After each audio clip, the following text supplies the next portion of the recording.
আসসালামু আলাইকুম ওয়া রাহমাতুল্লাহি ওয়া বারাকাতুহু।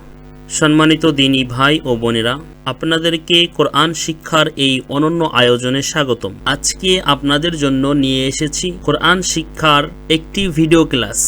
তো আমি আশা করি যদি আপনারা আমার এই ক্লাসগুলো কন্টিনিউ করেন তাহলে আপনি এই ভিডিও দেখে দেখে কোরআন শরীফ পড়া শিখতে পারবেন ইনশাআল্লাহ। আর যে সমস্ত ভাইরা সরাসরিভাবে আমার কাছ থেকে শিখতে চান তাহলে স্ক্রিনে দেওয়া নাম্বারটি হোয়াটসঅ্যাপে কল করলে আমাকে পেয়ে যাবেন ইনশাআল্লাহ।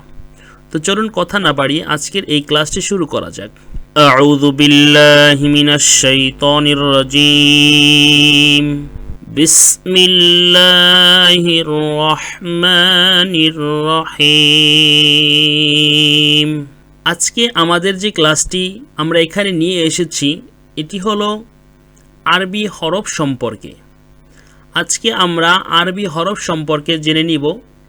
এইভাবে ধারাবাহিকভাবে আপনাদের সামনে ক্লাসগুলো আসবে, আপনারা দেখে নেবেন ইনশাআল্লাহ। আশা করা যায় আপনারা শিখতে পারবেন। তো চলুন আগে আমরা হরফগুলোর সাথে পরিচয় হয়ে নিই, তারপর ইনশাআল্লাহ এই হরফের বিষয় আমরা বিস্তারিত জানব।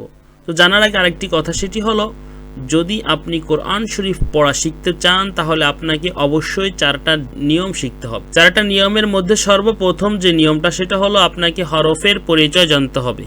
যদি আপনি হরফের পরিচয় সুন্দরভাবে জানতে পারেন তাহলে কোরআন শরীফ পড়ার যতগুলো নিয়ম কানুন রয়েছে তার 50% আপনার হয়ে যাবে। 2 নম্বরে আপনাকে শিখতে হবে হরকত। হরকত কাকে বলে? অর্থাৎ এক জবর, এক জের, এক পেশ, এটাকে বলা হয় হরকত। এইটা আপনার শিখতে হবে। 3 নম্বরে আপনাকে তানবিন সম্পর্কে জানতে হবে। তো তানবিন কাকে বলে? তানবিন বলা হয় 2 জবর, 2 জের, 2 পেশকে। এই তানবিন আপনাকে শিখতে হবে। 4 নম্বর যে বিষয়টা, এই বিষয়টাকে 2 ভাগে ভাগ করা হয়েছে। 1 নম্বরে সাকিন, 2 নম্বরে তাসদিদ। সাকিন, তাসদিদ, তানবিন, হরকত এটা আমরা কিভাবে পড়ব, এইগুলো যখন আমাদের ওইখানে ক্লাসগুলো হবে তখন আমরা ওখান থেকেই পর্যায়ক্রমে শিখে নিব। তো চলুন এখন আমরা হরফের সাথে পরিচয় হয়ে নিই। আলিফ, বা, তা, সা, জিম, হা,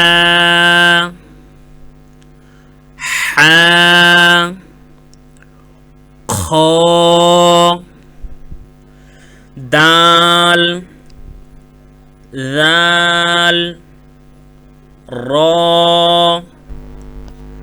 জা,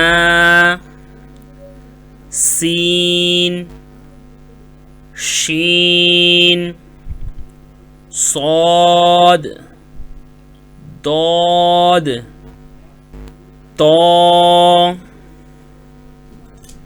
ظا عين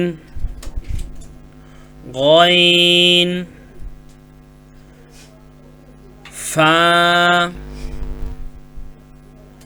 قاف كاف লাম, মিম, নুন, ওয়াও, হা,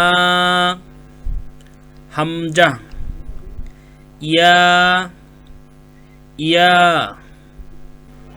তো আজকে আমরা এই ক্লাসের মাধ্যমে আরবি হরফ সম্পর্কে জেনে নিলাম। এর পরবর্তী ক্লাসে আমরা শিখে নিব কোন হরফের উপরে কয় নক্তা রয়েছে, কোন হরফের নিচে কয় নক্তা রয়েছে, কোন হরফে একেবারেই নক্তা নেই। এটা আমরা পর্যায়ক্রমে ভাগ ভাগ করে শিখে নেব ইনশাআল্লাহ। কয় হরফে নক্তা হবে, কয় হরফে নক্তা হবে না, কয় হরফে 1 নক্তা হবে, কয় হরফে 2 নক্তা হবে, কয় হরফে 3 নক্তা হবে এবং কয় হরফে একেবারেই নক্তা হবে না, এটা আমরা পরবর্তী ক্লাসে শিখে নেব ইনশাআল্লাহ। তো পরবর্তী ক্লাস আসা পর্যন্ত সবাই ভালো থাকুন, সুস্থ থাকুন। আসসালামু আলাইকুম ওয়া রাহমাতুল্লাহি ওয়া বারাকাতুহু।